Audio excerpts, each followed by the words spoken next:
আপনি জায়নামাজের উপরে সেজদা অবস্থাতে অঝরে কান্না করছেন, নিজের সমস্ত রকম অভাব, অভিযোগ, আকুতি, আক্ষেপ আপনার রবকে শেয়ার করছেন। সবাই যখন দুনিয়া নিয়ে ব্যস্ত, তখন আপনি রবের ভালোবাসা পাওয়ার জন্যে, রবের প্রেম পাওয়ার জন্যে, রবের মহব্বত পাওয়ার জন্যে, রবের দয়া পাওয়ার জন্যে, রবের করুণা পাওয়ার জন্যে তাঁর শরণাপন্ন হয়েছেন এবং একজন অসহায়ের মতো আপনার মনের সমস্ত কথাগুলো আপনার রবের কাছে শেয়ার করছেন। আপনি বলছেন, আল্লাহ, আমি জানি আমি গুনাহ করেছি, আমি জানি আমি অপরাধ করেছি, কিন্তু আপনার রহমতের কাছে, আপনার দয়ার কাছে, আপনার ক্ষমার কাছে কি আমার গুনাহ খুবই বড়? আমি জানি আমি অনেক বড় গুনাহগার, কিন্তু আপনি তো ক্ষমা করতে ভালোবাসেন। আপনি ছাড়া আমি তো অসহায়। যদি আপনিই আমার থেকে মুখ ফিরিয়ে নেন, তাহলে আমি কার কাছে যাব, কোথায় যাব? আল্লাহ, তুমিই তো রহমান, তুমিই তো গফফার, তুমিই তো সত্তার, তুমিই তো খালিক, তুমিই তো মালিক। তোমার কাছে চাইব না তো কার কাছে চাইব? তোমার শরণাপন্ন হব না তো কার শরণাপন্ন হব?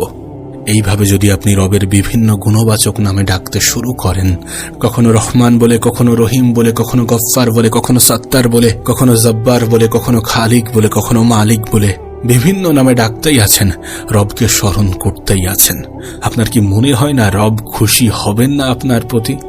আরে রব তো চাই আমরা রবকে স্মরণ করি। আমাদের এই ব্যবহারে হয়তোবা রব খুশি হয়ে ফেরেশতাদের বলবেন, ফেরেশতারা দেখো দেখো, হয়তোবা তারা গুনাহ করেছে, হয়তোবা অপরাধ করেছে, হয়তোবা অন্যায় করেছে, কিন্তু ক্ষমা তো চাইছে। দিন শেষে আমার কাছেই তো ফিরে এসেছে, আমাকেই তো স্মরণ করছে। দেখুন, আমরা যদি রবকে না ডাকি, আমরা যদি রবকে স্মরণ না করি, আমরা যদি রবের কাছে ক্ষমা না চাই, রবের কিন্তু কোনো ক্ষতি নেই, আল্লাহর কিন্তু কোনো ক্ষতি নেই। ক্ষতিটা আমাদের, কিন্তু তিনি খুশি হন। একবার আপনি নিজেই ভাবুন, আপনি কোনো একটা কিছু তৈরি করেছেন, কোনো একটা কিছু সৃষ্টি করেছেন, সেটা যদি আপনার মনের মতো হয়, যদি সেটা আপনার মনের মতো আচরণ করে, আপনি যেমনটা চেয়েছিলেন, চাইতেন বা চাইছেন, তেমনটাই যদি হয়ে থাকে, আপনি কি খুশি হবেন না? রব তো চাই আমরা তাকে স্মরণ করি, রব তো চাই গুনাহ করার সঙ্গে সঙ্গে আমরা তওবা করি, রব তো চাই অপরাধ করার পরে যেন আমাদের মনে অনুশোচনা কাজ করে। আজ এই পৃথিবীর দিকে একবার তাকিয়ে দেখুন, আপনার যত আপনজন, যত আত্মীয় স্বজন আছে, তাদের কাছে আপনি ততক্ষণ ভালো যতক্ষণ আপনি দিতে পারবেন। পৃথিবীবাসীর কাছে আপনি ততক্ষণ ভালো যতক্ষণ আপনি তাদের জন্য কিছু করতে পারবেন। এবং শুধুমাত্র তেমনটা নয়, যেটা দিচ্ছেন সেটা যেন তাদের মনের মতো হয়। একবার ভেবে দেখুন, আপনি হয়তোবা 10 বারের মধ্যে 9 বার সাহায্য করতে পারলেন আর একবার পারলেন না। মানুষ সেই 9 বারের কথা মনে রাখবে না, মনে করবে সেই একবারের কথা যখন আপনি তাকে সাহায্য করতে পারেননি। আপনি যদি স্ত্রী হয়ে স্বামীর জন্য করেন, স্বামী হয়ে স্ত্রীর জন্য করেন, বড় হয়ে ছোটর জন্য করেন, ছোট হয়ে বড়র জন্য করেন, সন্তান হয়ে মা বাবার জন্য করেন, মা বাবা হয়ে সন্তানের জন্য করেন, যতক্ষণ দেবেন, যতক্ষণ করবেন, যতক্ষণ কাজে আসবেন, ততক্ষণ পর্যন্ত পাশে থাকাটা আশা করা যায়, ততক্ষণ পর্যন্ত সঙ্গ দেওয়াটা আশা করা যায়। এরপরে যদি কাজে না আসে, তাহলে আপনরাই বদনাম করতে শুরু করে। একটা কথা মনে রাখবেন, এই পৃথিবীতে আপনি কাউকে 100% খুশি করতে পারবেন না, আপনি কারোর 100% মন রাখতে পারবেন না, মনে জায়গা করতে পারবেন না। কিন্তু আমরা এমন একটা রব পেয়েছি, যাকে সামান্য একটা সেজদা করলেও তিনি খুশি হন, সামান্য একবার তওবা করলেও তিনি খুশি হন, সামান্য একবার স্মরণ করলেও তিনি খুশি হন। আমরা তো বিপদ আপদ, কঠিন সময়, খারাপ সময়গুলোতে রবকে স্মরণ করি। তাই কখনো কখনো রব আমাদের জীবনে ছোটখাটো সমস্যা পাঠিয়ে দেয়, যাতে এই সৃষ্টিগুলোর স্রষ্টার কথা স্মরণ হয়।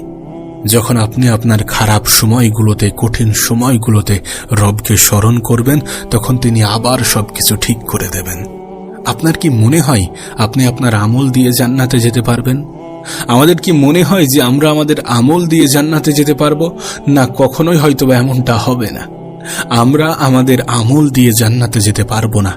যদি আমরা জান্নাতে যাই, তাহলে অবশ্যই সেটা রবের দয়ায়, অবশ্যই সেটা রবের মহব্বতে, রবের করুণায়, রবের রহমতে।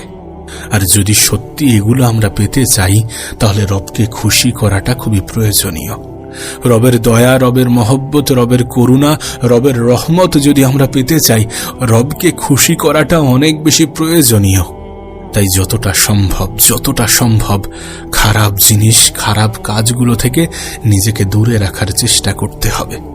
ভালো জিনিসগুলোর দিকে নিজের আগ্রহ, নিজের ইন্টারেস্ট বাড়াতে হবে। মনে রাখবেন, আমাদের প্রতিটা ভালো কাজ রবকে খুশি করে। আমাদের প্রতিটা ভালো পদক্ষেপ, আমাদের প্রতিটা নেক ইচ্ছা রবকে খুশি করে। তাই সর্বদা ভালো কিছুকে নিজের জীবনে যুক্ত করতে হবে, খারাপ কিছুকে নিজের জীবন থেকে সরিয়ে ফেলতে হবে। দেখুন, এমনটা ভাববেন না যে আমি আপনি রবকে স্মরণ না করলে রবের ক্ষতি হয়ে যাবে। আমি আপনি রবের একমাত্র সৃষ্টি নয়, মানব জাতি শুধুমাত্র রবের একমাত্র সৃষ্টি নয়। এই পৃথিবীর সমস্ত কিছু তানারই সৃষ্টি, এবং শুধুমাত্র পৃথিবী নয়, সমস্ত সৌরজগৎ, সমস্ত মহাকাশে যা কিছু আছে সবকিছু তানারই সৃষ্টি। তার মধ্যে ছোট্ট একটা গ্রহ পৃথিবী, তার মধ্যে ক্ষুদ্র আমি আর আপনি। কত মানব পৃথিবীতে ছিল, কত মানুষ পৃথিবীতে আছে, কত মানুষ পৃথিবীতে আসবে, তার মধ্যে আমি আর আপনি যদি রবের কথা মতো না চলি, যদি মানব জাতি রবের কথা মতো না চলে, রবের কোনো যায় আসবে না। তানার কোনো কিছু সৃষ্টি করতে অত বেশি সময় লাগে না। তিনি যদি একবার বলেন কুন ফায়াকুন, তিনি বলতে দেরি কিন্তু হতে দেরি নেই। এ পৃথিবীতে যা কিছু আছে, এ পৃথিবীর বাইরে যা কিছু আছে, সৌরজগতে যা কিছু আছে, সম্পূর্ণ মহাকাশ জুড়ে যা কিছু আছে, 7টি আসমান নিয়ে যা কিছু আছে, এর বাইরেও যা কিছু আছে, সমস্ত কিছু সৃষ্টি করতে তানার ওই একটা শব্দই যথেষ্ট। আমরা যদি এমনটা ভাবি যে আমি আপনি তানাকে স্মরণ না করলে তানার খুব ক্ষতি হয়ে যাবে, তাহলে এটা আমাদের খুব বড় বোকামি হয়ে যাবে। কিন্তু আমরা যদি আমাদের জীবনের সমস্যাগুলো দূর করতে চাই, আমরা যদি সুন্দরভাবে জীবনটাকে কাটাতে চাই, আমরা যদি জীবনের সৌন্দর্যকে উপলব্ধি করতে চাই, তাহলে তানাকে স্মরণ করাটা খুবই গুরুত্বপূর্ণ। তানার শরণাপন্ন হওয়াটা খুবই প্রয়োজনীয়। আর একটা কথা আমাদের মনে রাখা উচিত, রব এই সমস্ত সৃষ্টির শ্রেষ্ঠ হিসাবে আমাদেরকে পাঠিয়েছেন। অনেক মায়া, অনেক মহব্বতের সহিত আমাদেরকে পাঠিয়েছেন। একবার ভেবে দেখুন, যিনি এতটা ক্ষমতার অধিকারী, তিনি যখন কোনো জিনিসকে এতটা গুরুত্ব দিয়ে বানায়, এতটা গুরুত্ব সহকারে বানায়, আর তারাই যদি রবের নামে নেগেটিভিটি ছড়ায়, তাহলে বিষয়টা কেমন দাঁড়ায়? যদি আমি আপনি প্রশংসা করার পরিবর্তে অপমান করতে শুরু করি, যদি আমি আপনি শুকরিয়া আদায় করার পরিবর্তে অভিযোগ করতে শুরু করি, যদি আমি আপনি দূরত্ব কমানোর পরিবর্তে দূরত্ব বাড়াতে শুরু করি, ভালোবাসা বাড়ানোর পরিবর্তে ভালোবাসা কমাতে শুরু করি, তাহলে বিষয়টা কতটা গ্রহণযোগ্য? তবে যাদেরকে তিনি সব থেকে বেশি মহব্বতের সহিত বানিয়েছেন, সব থেকে বেশি গুরুত্ব দিয়ে বানিয়েছেন, সেই সৃষ্টিটাই আপনি, সেই সৃষ্টিটাই আমি, সেই সৃষ্টিটাই আমরা। এ পৃথিবীতে এত কিছু আছে, কিন্তু সবকিছুর মধ্যে তিনি আমাদেরকে সব থেকে বেশি গুরুত্ব দিয়েছেন। তাহলে আমাদের জীবনের সব থেকে গুরুত্বপূর্ণ জিনিস কি হওয়া উচিত? আপনার সমস্ত দুঃখ, কষ্ট, মন খারাপ, হতাশা সবকিছু দূর হয়ে যাবে। আপনি স্মরণ তো করেন, ক্ষমা তো চান, প্রশংসা তো করেন, অভিযোগ করা বন্ধ তো করেন, তানাকে গুরুত্বপূর্ণ মনে তো করেন। নিঃসন্দেহে তিনি আমাদের জীবনের সব থেকে বেশি গুরুত্ব পাওয়ার সব থেকে বেশি যোগ্য। সেটা আমি আপনি স্বীকার করি বা না করি, তাতে তানার কোনো যায় আসে না। কিন্তু বিশ্বাস করেন, আমি আপনাকে যতটা কঠোরভাবে বলছি, তিনি অতটা কঠোর নন। তিনি অনেক বেশি দয়ালু, অনেক অনেক বেশি দয়ালু। যদি তিনি দয়ালু না হতেন, তিনি কি এত কিছু করতেন? একবার ভেবে দেখুন, আমি আপনি অপরাধ করছি, অন্যায় করছি, কত না কত খারাপ কাজ করছি। তিনি সেগুলোকে গোপন রেখেছেন। অন্য মানুষের থেকে তিনি আমার আপনার গুনাহ, আমার আপনার অপরাধগুলোকে গোপন রেখেছেন। আমরা তো পৃথিবীতে এমন এমন অপরাধ করি যেগুলো মানুষের সামনে প্রকাশ পেলে আমরা নিজেরাই লজ্জাবোধ করব। সেই সকল অপরাধগুলোকে তিনি গোপন রেখেছেন, এবং শুধুমাত্র এর মধ্যে সীমাবদ্ধ নয়, তিনি সেই গোপন রাখা অপরাধগুলোকে ক্ষমা করেছেন। শুধুমাত্র ক্ষমা করেছেন বিষয়টা এমন নয়, সেই ক্ষমা করা অপরাধগুলোকে তিনি নেকিতে পরিবর্তন করেছেন। আমাদের সামান্য একটা তওবা, সামান্য একটা অনুশোচনা, সামান্য একটা আফসোসে যদি তিনি এতটা খুশি হন, যদি এই সমস্ত কিছু করে থাকেন, তাহলে একবার ভেবে দেখুন তিনি কতটা দয়ালু, কতটা নরম প্রকৃতির।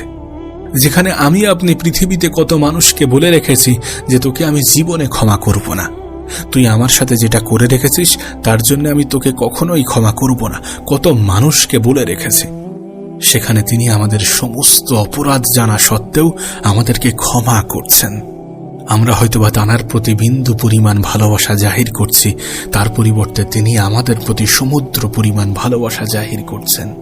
এর থেকে বেশি আশা করাটা আমাদের জন্য অপরাধ, তারপরেও তিনি আমাদেরকে এর থেকে অনেক বেশি কিছু দিয়ে থাকেন। আপনি একবার স্মরণ তো করেন, আপনি একবার ক্ষমা তো চান, আপনি একবার মন থেকে কিছু চেয়ে তো দেখেন, আপনি একবার ফিরে তো আসেন। শুধু ফিরে আসতে হবে, শুধু অন্যায় অপরাধ করার পরে যেন অনুশোচনা কাজ করে এমন চিন্তা ভাবনা নিজের মধ্যে ডেভেলপ করতে হবে।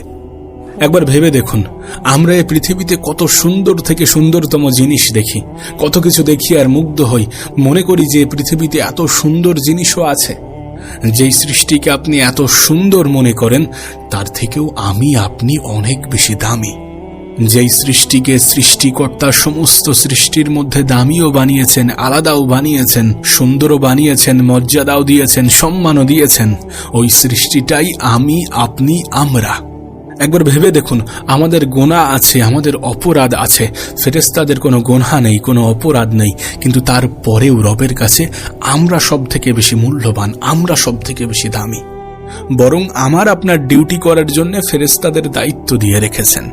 আপনার ডিউটি করার জন্য 2 জন ফেরেশতাকে দায়িত্ব দিয়ে রেখেছেন, আপনাকে দিয়ে ফেরেশতাদের গোলামি করাননি। যেখানে বিষয়টা উল্টোও হতে পারত। বিশ্বাস করুন, এমনটা কখনো হতে পারে না যে আপনি রবের কাছে কিছু চাইবেন আর রব আপনাকে বঞ্চিত করবেন, এমনটা কখনো হতে পারে না। যদি কোনো কিছু থেকে বঞ্চিত করে থাকেন তাহলে মনে করবেন সেটা আপনার জন্য উপযুক্ত ছিল না, কারণ নিঃসন্দেহে তিনি আমাদের বিষয়ে আমাদের থেকেও ভালো জানেন। নিঃসন্দেহে তিনি আমাদের অন্তরের খবর রাখেন। এ পৃথিবীতে আল্লাহর থেকে অধিক আপন কেউ নয়। না, আপনি হয়তোবা অনেককেই আপন মনে করতে পারেন, আপনার পরিবার আছে, আপনার বন্ধু বান্ধব আছে, আপনার আত্মীয় স্বজন আছে, হতে পারে এদের মধ্যে আমাদের আপনজন আছে, কিন্তু সব থেকে বেশি আপন, সব থেকে বেশি প্রিয়, সব থেকে বেশি কাছের রব ছাড়া কেউ নয়। আসলে প্রকৃত অর্থে একটা জিনিস হয়তোবা আমাদের মানতে খারাপ লাগবে, কিন্তু বাস্তবতা এটাই যে আপনি যাদেরকে আপন মনে করেন, আপনার মৃত্যুর পরে আপনাকে ভুলতে এদের খুব একটা বেশি সময় লাগবে না। মানুষ মৃত ব্যক্তিকে খুব দ্রুত ভুলে যায়। আপনার পরিবার খুব আপন না, অবশ্যই তারা আপন, কিন্তু কতটা এটা তখনই আপনি বুঝতে পারবেন যখন আপনার বয়সটা বৃদ্ধি পাবে, কিন্তু আপনি বাড়িতে বেকারভাবে থাকবেন। আপনি কোনো কাজ করবেন না, আপনি কিছুই করবেন না, কিছুই পাবেন না, কিছু করতে পারছেন না। সেই পরিস্থিতিতে আপনি বুঝতে পারবেন আপনার পরিবারের মানুষজন আপনার কতটা আপন। ঠিক আছে, তারা আপন, কিন্তু তারা কি সব থেকে বেশি আপন? যদি সব থেকে বেশি আপন হয় তাহলে আপনি চেষ্টা করছেন, তারা দেখছে, তারপরেও তারা সবকিছু জেনে শুনে কিভাবে আপনাকে অপমান করতে পারে। আর যারা পিতা মাতা, তারা যদি মনে করে যে আমাদের সন্তানরাই আমাদের সব থেকে বেশি আপন, তাহলে তারা হয়তোবা এই সমাজের দিকে তাকাচ্ছেন না। সমাজের পরিস্থিতি, বর্তমান সমাজের পরিস্থিতির দিকে তারা হয়তোবা তাকাচ্ছেন না। যদি তাকান তাহলে দেখতে পাবেন যে সন্তানরা কতটা আপন। এই সমাজের এতটা বৃদ্ধাশ্রম পরিচয় দেয় সন্তানরা বাবা মায়ের কতটা আপন। আমি বলছি না যে তারা আপন নয়, যেহেতু আল্লাহ আপনার সাথে তার একটা সম্পর্ক গড়ে দিয়েছে, তাদের একটা সম্পর্ক গড়ে দিয়েছে, তারা আপনার আপন, অবশ্যই আপন। কিন্তু সব থেকে বেশি আপন, সব থেকে বেশি প্রিয়, সব থেকে বেশি কাছের যদি কাউকে বোঝাতে হয় তাহলে সেটা রব ছাড়া এই পৃথিবীতে আর কেউ নয়। নিঃসন্দেহে আল্লাহর থেকে অধিক কেউ আমাদেরকে ভালোবাসে না। যে সন্তান আমাদের আপন মনে হয় সেই সন্তান আমাদের সাথে দুর্ব্যবহার করে। যে বাবা মা আমাদের আপন মনে হয় সেই বাবা মা যখন আমরা বেকার থাকি তখন আমাদের সাথে দুর্ব্যবহার করে। যে আত্মীয় স্বজন আমাদের আপন মনে হয় তারা আমাদের অনুপস্থিতিতে আমাদেরকে নিয়ে সমালোচনা করে। আর যদি বিষয়টা এমনই হয়ে থাকে তাহলে কিভাবে তারা আমাদের সব থেকে বেশি আপন হতে পারে? বিশ্বাস করুন, যত বেশি দিন যাবে, যত বেশি খারাপ সময় আসতে থাকবে, যত বেশি কঠিন সময়ের মুখোমুখি হবেন, ততই আপনি উপলব্ধি করবেন, ততই আপনি অনুভব করবেন যে পৃথিবীতে রবের থেকে অধিক আপন কেউ নয়। তিনি সব থেকে বেশি আপন কেন জানেন? কারণ একমাত্র তিনিই আমাদেরকে নিঃস্বার্থভাবে ভালোবাসেন। আপনি একবার ভেবে দেখুন, আমরা যদি তাকে স্মরণ না করি তার কোনো যায় আসবে? আমরা যদি তানার কাছে ক্ষমা না চাই, তানার কোনো যায় আসবে? আমরা যদি তানার কোনো প্রশংসা না করি, তানার কোনো যায় আসবে? তানার কোনো ক্ষতি হবে? কোনোই ক্ষতি হবে না। আমরা এই পৃথিবীতে এত অপরাধ করছি, এত খারাপ কাজ করছি, তারপরেও আমাদের সামান্য একটুখানি ক্ষমা চাওয়াই তিনি আমাদেরকে ক্ষমা করে দিচ্ছেন। এগুলো কি প্রমাণ দেয় না? এগুলো কি আপনার কাছে প্রমাণ মনে হয় না? এ পৃথিবীতে যখন কোনো মানুষের কাছ থেকে আপনি আশা করবেন, তখনই আপনি হতাশ হবেন, তখনই আপনি মন খারাপ করবেন, তখনই আপনি কষ্ট পাবেন। কিন্তু রবের কাছ থেকে কিছু আশা করলে তিনি আমাদেরকে কখনোই কষ্ট দেন না। নিঃসন্দেহে তিনি আমাদেরকে আমাদের থেকেও কোটি কোটি গুণ বেশি ভালোবাসেন। যেটা আমরা উপলব্ধি করি না, যেটা আমরা অনুভব করি না, যেটা আমরা অনুভব করতে চাই না, যেটা আমরা উপলব্ধি করতে চাই না, যেটা আমরা বুঝতে চাই না। আসলে আমাদেরও একটা বাজে অভ্যাস আছে। আমরা কোনো কিছু পেয়ে গেলে সেটাকে নিজের যোগ্যতা মনে করি, আবার জীবন থেকে কোনো কিছু হারিয়ে গেলে সেটার জন্য রবকে কতবার না দোষারোপ করি, কতই না বলি যে আমার সাথে কেন এমনটা করেন। আরে যদি এমনটা না করা হয় তাহলে তুমি তো স্মরণ করবে না, যদি এমনটা না করা হয় তাহলে তুমি তো মনে রাখবে না। বিশ্বাস করুন, আপনি একবার রবের উপরে ভরসা করে দেখুন, তিনি যেমন আপনাকে আপন ভাবেন, আপনিও একবার আপন ভেবে দেখুন, আপনার জীবনটা পাল্টে যাবে, আপনার জীবনটা বদলে যাবে। এমনটা তো নয় যে আমাদের কাছে কোনো গাইডলাইন নেই, এমনটা তো নয় যে আমাদের কাছে কোনো দৃষ্টান্ত নেই, এমনটা তো নয় যে আমাদের কাছে কোনো এক্সাম্পল নেই। সব কিছুই আছে, সব কিছুই আছে, শুধু আমাদেরকে পালন করতে হবে, আমাদেরকে স্মরণ করতে হবে, আমাদেরকে নিজের জীবনে অ্যাপ্লাই করতে হবে। রব আপনাকে বলেন যে তোমার রব তোমাকে ছেড়ে দেয়নি, শীঘ্রই তিনি তোমাকে এমন কিছু দেবেন যে তুমি খুশি হয়ে যাবে। আল্লাহ কি তোমাকে এতিম রূপে পাননি? এরপরে আল্লাহ কি তোমাকে প্রতিপালন করেননি? আল্লাহ কি তোমাকে পথভ্রষ্ট পাননি? এরপর আল্লাহ কি তোমাকে হেদায়েত দেননি? রব নবীকে এই কথাগুলো বলেন। তাই আমার আপনার এতিমদের প্রতি কঠোর হওয়া উচিত নয়, কেউ চাইলে তাকে খালি হাতে ফিরিয়ে দেওয়া উচিত নয়। রবের সমস্ত নিয়ামতগুলো মানুষের কাছে বর্ণনা করা উচিত। যদি আমরা কোনো কঠিন বিপদের মুখোমুখি হই তাহলে সেটা থেকে উদ্ধার করবেন রবি। যদি আমরা কোনো কঠিন সময়ের মুখোমুখি হই তাহলে সেটা থেকে উদ্ধার করবেন রবি। যদি আমরা কোনো খারাপ কিছুর মুখোমুখি হই তাহলে সেটা থেকে উদ্ধার করবেন রবি। এই সমস্ত বিশ্বাসগুলো মনের মধ্যে বজায় রাখতে হবে, এই সকল বিশ্বাসগুলো অন্তরে ধারণ করতে হবে। একবার ভেবে দেখুন, যেই ভালোবাসা একতরফা, সেই ভালোবাসা যদি দুই তরফা হয় তাহলে ভালোবাসা কতটা গভীর হবে। আমাদের কর্মকাণ্ড, আমাদের আচরণ, আমাদের ব্যবহার তো এটাই প্রমাণ দেয় যে এই ভালোবাসা একতরফা। যদি আমরাও ভালো কিছু করতে শুরু করি, যদি আমরাও খারাপ জিনিসগুলোকে ছেড়ে দিই, যদি আমরাও ভালো পথে আসতে শুরু করি, যদি আমরাও রবের প্রতি পজিটিভ ধারণা রাখি, তাহলেই তো ভালোবাসা দুই তরফা হবে। আর যখন দুই তরফা ভালোবাসা হবে তখন বেশি বেশি সাহায্য আসতে শুরু করবে। এ পৃথিবীতে মানুষ তো সুখে থাকতেই চাই। বিশ্বাস করুন, যখন ভালোবাসা দুই তরফা হবে তখন আপনি ভালো থাকতে শুরু করবেন, তখন আপনার জীবনটা সুন্দর হতে শুরু করবে, তখন এই পৃথিবী সম্বন্ধে আপনার ধারণাগুলো পাল্টে যেতে শুরু করবে। আপনি সবকিছুর মধ্যে একটা পজিটিভিটি খুঁজে পাবেন। দেখুন, আমাদের কাছে সমস্ত রকম স্বাধীনতা আছে, তার মানে এমনটা নয় যে আমরা খারাপটাকে বেছে নেব। আমাদের কাছে সমস্ত রকম স্বাধীনতা আছে, তার মানে এমনটা নয় যে আমরা খারাপের প্রতি আকৃষ্ট হব। বিশ্বাস করুন, আল্লাহ পাক চান না যে আমরা জাহান্নামে যাই।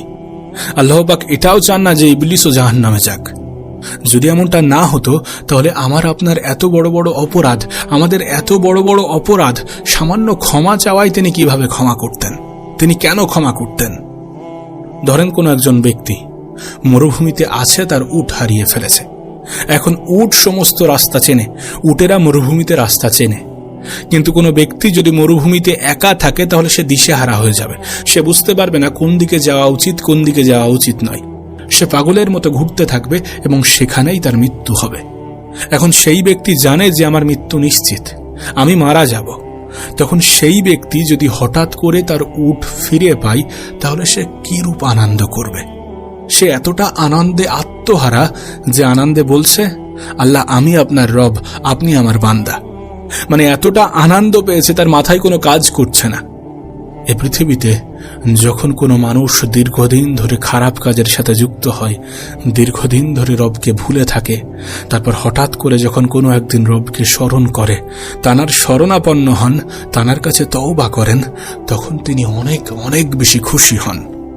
যে ব্যক্তি মৃত্যু থেকে ফিরে এসেছে সেই ব্যক্তির থেকেও হাজার গুণ বেশি খুশি হন আমাদের রব, আমাদের আল্লাহ, যখন আমরা তওবা করি, যখন আমরা তানার শরণাপন্ন হই। সেই জন্য আপনি আপনার খারাপ সময়ে রবকে একবার স্মরণ করে তো দেখেন।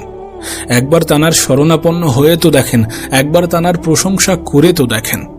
কে জানে, হয়তোবা যতটা চাইছেন তার থেকেও হাজারো গুণ বেশি আপনি পাবেন।